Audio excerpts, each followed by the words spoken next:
God will give me anything. But that's not how God ever works. He saves, he loves, full stop. And now the law is a way to function and resemble the character of the one who loved you. I mean, the best way you can do this is this way. Try to go back to the moment in your life where you were in love with someone, or you had a really close friendship, or you really wanted to get to know that other individual. Let's say it's you now. What do? You try to find the makeup of that individual. You want to know everything about them. What's the art that they like? What's the music that they like? Heck, you could go, what's their favorite color that they like? If that favorite color is the blue after dusk but before twilight, that kind of dark blue, and you know that that person loves that blue, you know what happens over time in you? You start loving that blue as well because it reminds you of him or her. You start saying, what's that art? What's that music? They love it, and so you love it because you love them.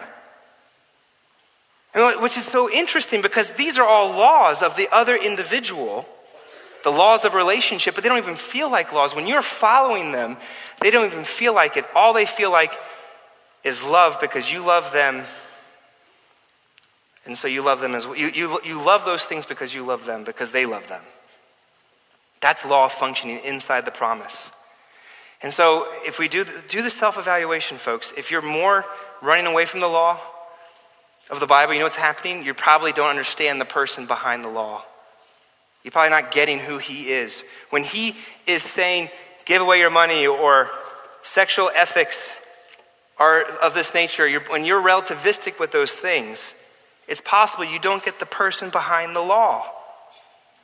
Because look at God's sexual ethics. Sex and intimacy are best inside the confines of marriage. That's not because he has a low view of sex intimacy that only certain people get. It's because he has such a high view.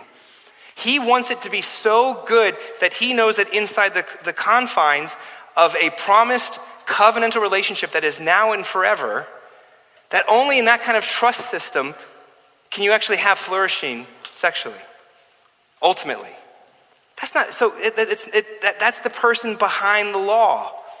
When God says, "Hey, you know what? You should try to give away your possessions," it's not because he wants to make you have to keep coming back. It's because he loves us so much. He doesn't want us to be controlled by the materialism of the world that we tend to throw ourselves into.